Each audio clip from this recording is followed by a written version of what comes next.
Հետաքրքիր տարի է մեկնարկել։ Մերձավոր Արևելքում մենք բախվել ենք նոր ճգնաժամային փուլի, թե նախորդի շարունակություն։ Մերձավոր Արևելքում, ճիշտ ասած, վերջին 50 տարիները լուրջ ճգնաժամային տարիներ էին, նամանավանդ այն ժամանակ, երբ բռնկվեց Իսրայելա-Պաղեստինյան հակամարտությունը, եւ այս տեսանկյունից կարող ենք ասել, որ Մերձավոր Արևելքը աշխարհի ամենատաք կետերից մեկն է, եթե ոչ ամենատաքը։ Այստեղ հակադրվում են Արևելքն ու Արևմուտքը լրջագույնս,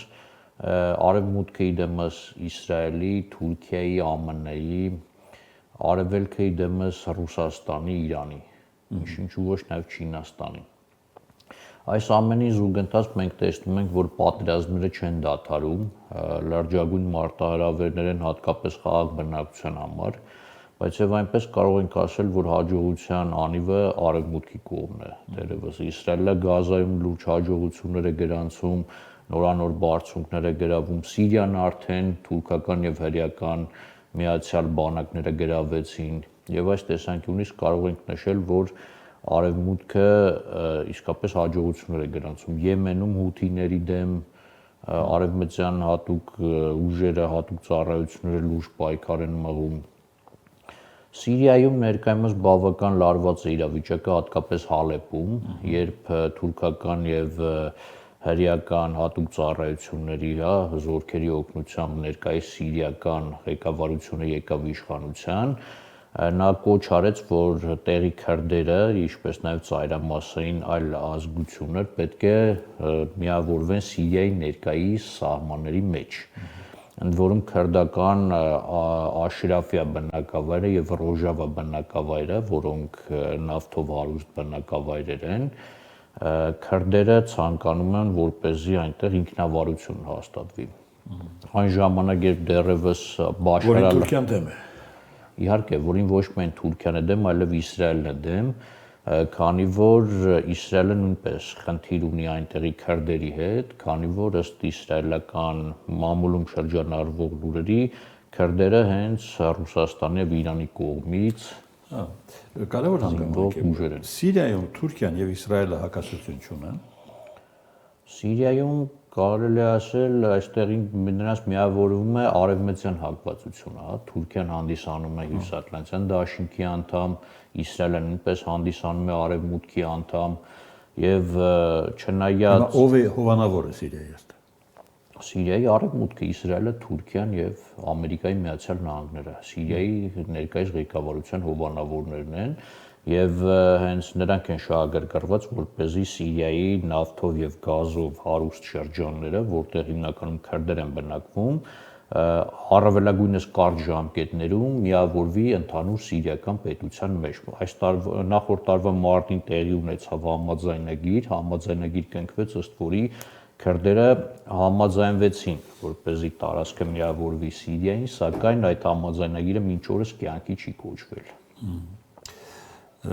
Խոսել են Էրդողանն ու Թրամփը։ Իհարկե այս հարցերն է եղել, ենթադրում եմ, նրանց հեռախոսազրույցի առանցքում, այդ թվում նաև Վենեսուելան։ Միանգամից ուզում եմ հարցնել, Վենեսուելան ունի որոշակի ազդակ այս մթնոլորտի վրա։ Իհարկե պայքարը հիմնականում ընդհանուր է, արևելք-արևմուտք հակադրությունը ընդհանուր է աշխարհի տարբեր կետերում, մենք տեսնում ենք արևելք-արևմուտք հակադրություն, նույնիսկ Ղարաբաղյան պատերազմը արևելք-արևմուտք հակադրության արդյունքներ։ Արևմուտքը իդեմս Ադրբեջանի փաստացի հովանավորում էր Ադրբեջանին, քանի որ թե Իսրայելը լուրջ հարաբերություններ ունի Ադրբեջանի հետ, թե ԱՄՆ-ն նույնպես լավ հարաբերություններ ունի Ադրբեջանի հետ եւ այս առումով Ղարաբաղյան հարցը նույնպես տեղավորվում է արևելք-արևմուտք հակադրության մեջ։ Վենեսուելան կարելի ասել իշխանությունները բավական սերտ հարաբերություններ ունեին ռուսների եւ Իրանի հետ, սակայն կարող ենք ասել, որ Վենեսուելայի անկումը արևելքի համար բավական լուրջ կորուստ է, քանի որ Վենեսուելան նավթով գազով հարուստ պետություն է եւ կարելի ասել նավթային ընկերություններն արդեն անցնում են արևմուտքի արևմուտքի հովանավորության տակ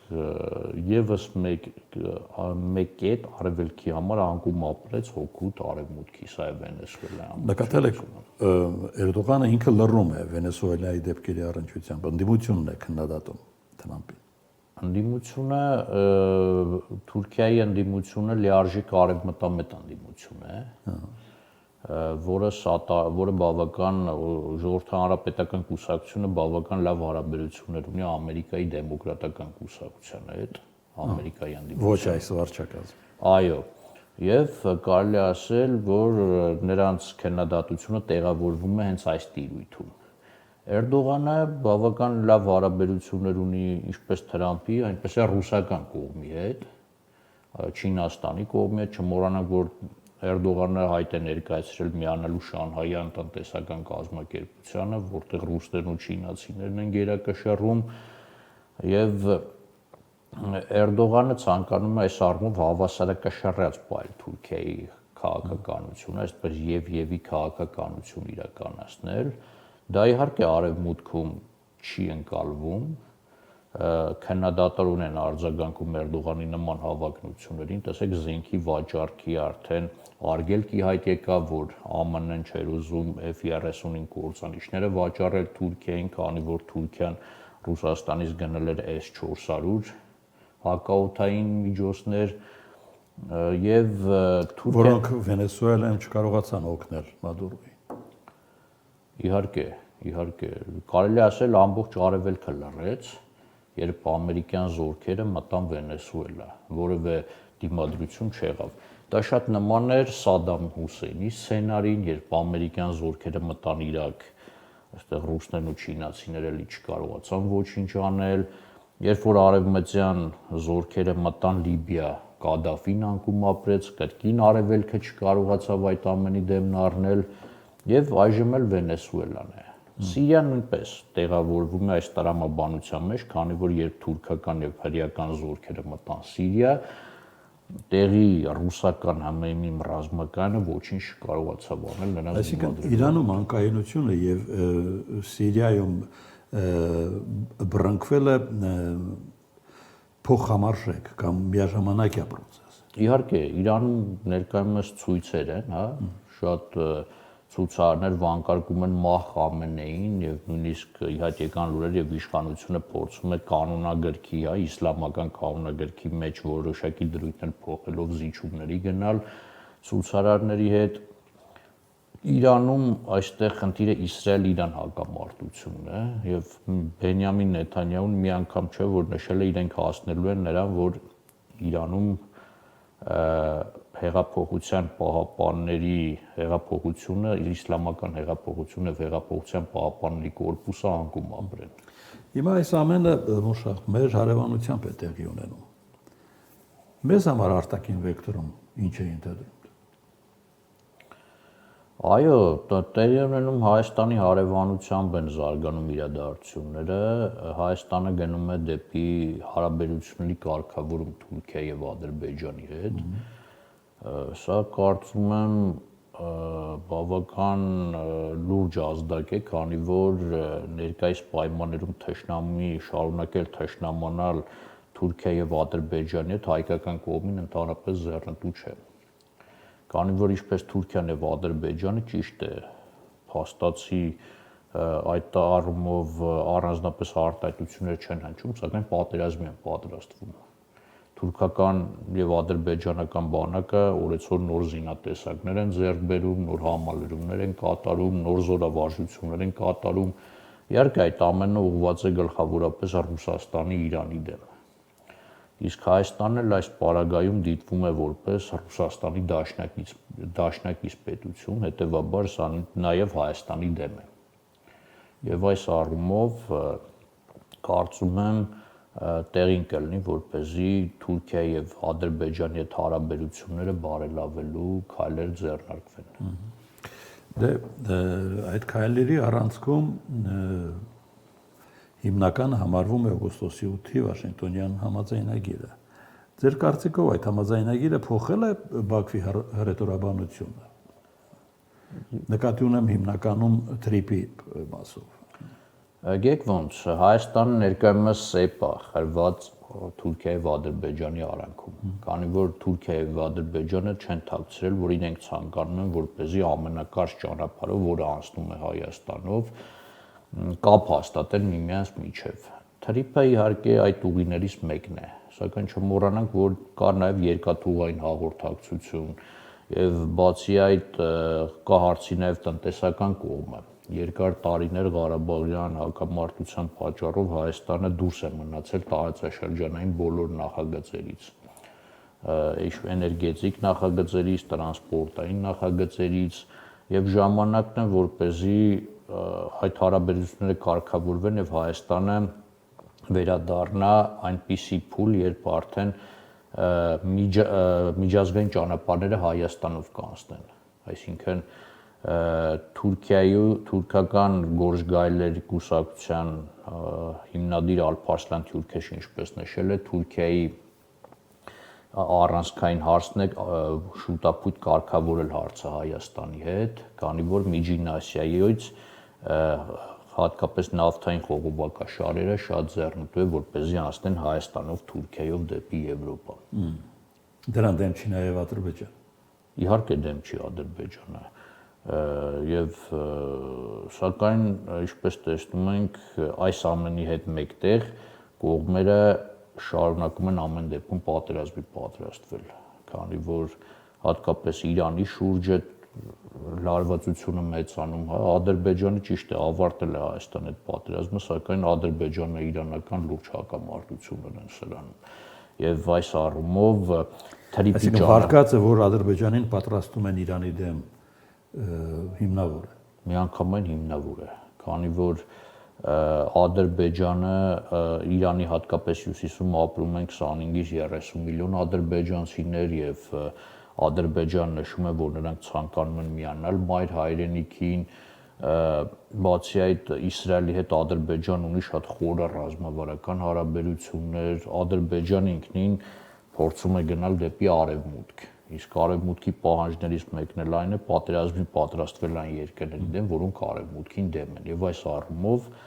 Իրանը ներկայումս այն լրջագույն հակառակորդն է, որի դեմ զինում են ներկայումս Թուրքիային եւ Ադրբեջանին։ Նորից կամ այդ արդեն։ Թրիփը մեզ ապահովագրում է այդ մթնոլորտից։ Իհարկե չի ապահովագրում։ Իհարկե չի ապահովագրում, քանի որ նախ դեռևս հաշտության վերջնական պայմանագիր չկա, եւ բացի այդ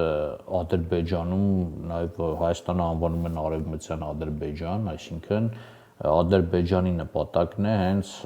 նաև կլանել Հայաստանի Հանրապետությունը, քանի որ նրանք Հայաստանի տարածքները համարում են իրենց պատմական տարածքները, որտեղ տարիներ շարունակ ապրել են։ Մի թրիփով դեռևս հարց չի լուծվում, դեռևս անհրաժեշտ է գաղափարական առումով ազգամիչյան թշնամանքը դադարեցնել։ Եվ այս առումով կարող եմ ասել, որ քայլեր ամեն դեպքում պետք է այդ առումով լրջագույնը ձեռնարկվեն։ Ինչ է կախված Թուրքիայից այս դեպքում։ Մենք տարեվերջը ունեցանք հավաստի տեղեկություն, որ հունվարի 1-ից դիվանագիտական անձնագրերով անձանց համար հայ-թուրքական սահմանը բացվում է։ Կա նորություն այս մասով, ինչ է։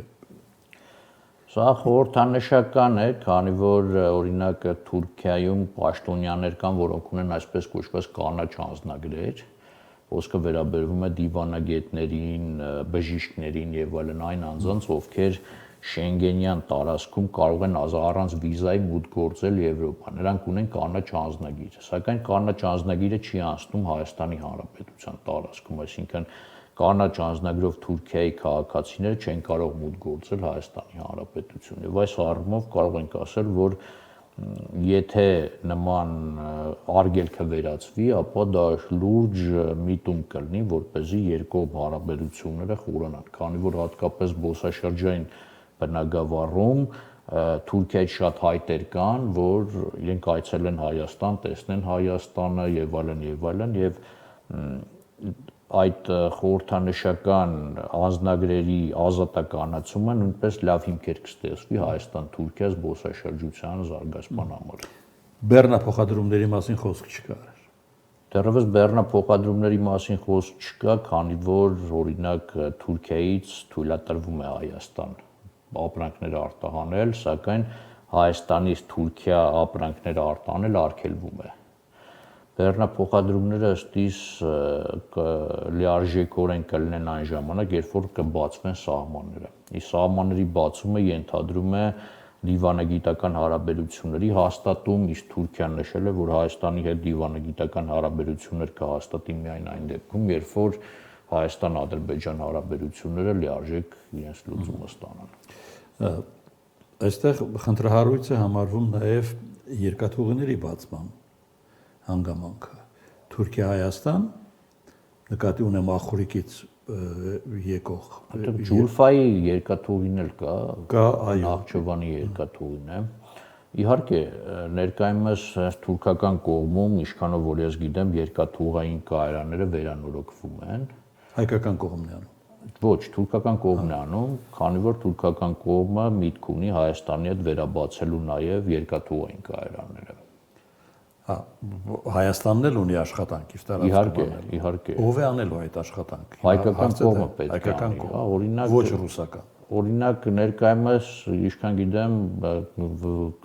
վերանորոգում են Մարգարայի կամուրջը, Անիի կամուրջն է վերանորոգվում, սակայն երկաթուղիների մասով իհարկե դրանք պետք է բացվեն, քանի որ Հայաստանի համար դրանք բավական լուրջ ազդակ կստեղծեն, որպեսզի երկաթուղային հաղորդակցությունները զարգացնելով Հայաստանի բյուջե փողեր մտնեն։ Այդ բոլորի հանգույցը թրիփն է համարվելու, թե ոչ։ Թրիփը դրանցից ընդամենը մեկն է։ Թրիփի իմաստը այն է, որպեսզի Ադրբեջանը կարողանա առանց հնարավորինս քիչ վճարների Նախճեվանի հետ կապ հաստատել, ինչը մինչև օրս չէր անում, քանի որ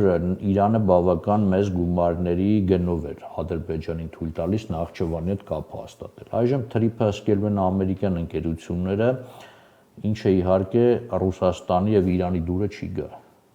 Այսինքն թրիփի բացումով հակամարտությունը չի ավարտվում, այլ մենք մտնում ենք արևմուտք-արևելք հակամարտության նոր փուլ։ Այսօր թարմ տեղեկություն եկավ, որ ադրբեջանական կողմից երկրորդ գնացքն է նավթամթերքով մտնում Հայաստան։ Ինչպես է վերաբերվում։ Ես միանշանակ դրական եմ վերաբերվում, քանի որ Հայաստանը ներկայումս միայն Ռուսաստանից է նավթ ու գազ ստանում, եւ ես կցանկանայի, որպեսզի կարգավորելով Հայաստան-Ադրբեջան հարաբերությունները, Հայաստանը այլընտրանք ունենար նավթի եւ գազի, իսկ Սոկար ընկերության ղեկավարը մի անգամ հայտարարել է, որ իրենք ունեն նավթի այնքան պաշարներ, որով կարող են բավարարել Հայաստանի ամբողջ կարիքները։ Այսինքն ամեն դեպքում այլընտրանքային նավթային կապը, որը նավթ ու գազ կմատակարարի Հայաստան, իհարկե չէր խանգարի։